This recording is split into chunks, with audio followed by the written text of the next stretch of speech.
A Twitch insider says streamer Tectone could be permanently banned within weeks, but nobody, not even Twitch, has confirmed the threat. So why are top creators calling foul, and could a quiet rule change save him at the last second? Stick around, because the answer flips a common myth about bans on its head. First, the fast-forward version. On May 2nd, Tectone told his chat that an insider at the Amazon-owned platform warned him he'd be kicked off for good before June 2nd. He shrugged, promised to go to YouTube instead, and kept streaming as if nothing happened. Now, if you're new here, Tectone has nearly 950,000 followers on Twitch, built mainly on gacha games like Genshin Impact and straight talk commentary. But 2025 has been brutal. His first strike came March 20th after he reacted to the anime solo leveling on stream, likely a copyright hit. That ban lasted just 1 day, according to public tracker Streamer Bans. Barely a month later, on April 26th, he fired off a weight-based slur at fellow streamer Frogan, who'd recently said she had no pity for U.S. soldiers. That earned him a 2-week suspension, but Twitch quietly cut it to 2 days and let him back on April 29th. The rapid reversal lit up X, with Titan Asmongold blasting Twitch for double standards. And here's your first pulse of irony. Frogan herself had been hit with a 30-day suspension months earlier over those very PTSD remarks. Streamers argued the punishments didn't line up. xQc even floated that Frogan manually reported Tectone, triggering a heavier sentence than an automated system would. So where does this alleged permanent ban fit? Nobody outside Twitch's trust and safety team can say. The company never comments on future enforcement, but a February update to its rules quietly introduced expiration dates for low-severity strikes. Most vanish after 90 days. A similar depreciating strike program was previewed last year. Here's the open loop I promised. If Tectone's March and April infractions count as low severity, both would disappear by late July. So why would Twitch bother with a permanent ban now? Hold that thought. Meanwhile, Tectone's fallback plan is already tested. When the April ban hit, he hopped to YouTube, peaked at 12,000 live viewers, and pocketed roughly $8,500.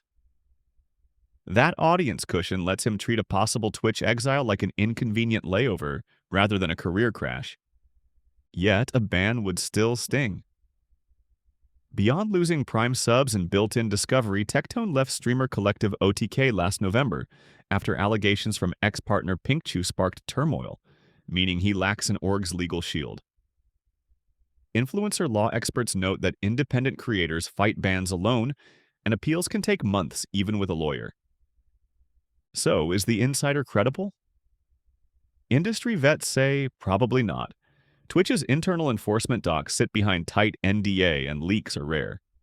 More often, rumors start when a partner manager hints a channel is under review. Streamers retell it, and suddenly it's a sure ban. The new policy also matters.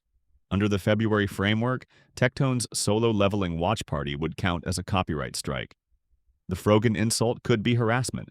Each expires after 90 days unless it's hateful conduct, which lingers 1 to 2 years. Neither offense on its face screams imminent permaban. Then there's Twitch optics.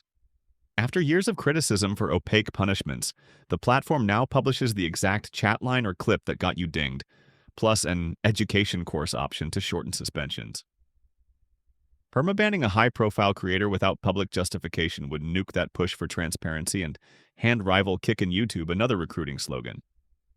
Of course, Twitch can still drop the hammer for repeated hateful conduct or a major TOS breach that happens off-stream, but Tectone's tone doesn't suggest he's hiding a smoking gun. He doesn't sound panicked. He sounds half amused, almost daring Twitch to pull the trigger. Here's where you come in. Do you think Twitch should hit repeat offenders harder, or should past strikes fade if a creator improves? Let me know below. Your takes genuinely steer future coverage. Okay, back to that open loop. The most plausible scenario is that the insider misread Twitch's strike ledger. They saw 2 fresh violations and assumed a third would auto-upgrade to permanent. Under the old system, maybe. Under the new 90-day expiry, those marks could vanish before the end of summer, unless Tectone slips again. So watch list dates: June 2nd, when his rumored deadline ends, and late July, when the March strike should evaporate. If he makes it past both, the story flips from Twitch axes loudmouth to policy revamp actually works. And that's worth tracking for every creator skating on thin ice. But at least he owns his mistakes. That sentiment might carry weight with Twitch's new appeals panel, which now factors in post-violation behavior. We'll see. One last twist before we wrap. Remember how Frogan's PTSD rant lasted online for weeks? An indie archive found that clip now pulls more views on TikTok than all the live streams she has ever done combined ever did. The very outrage that got her suspended also cemented her algorithmic reach, proving once again that punishments can feed fame. So here's my closing take. If Tectone keeps his nose clean, the odds of a permaban drop every day.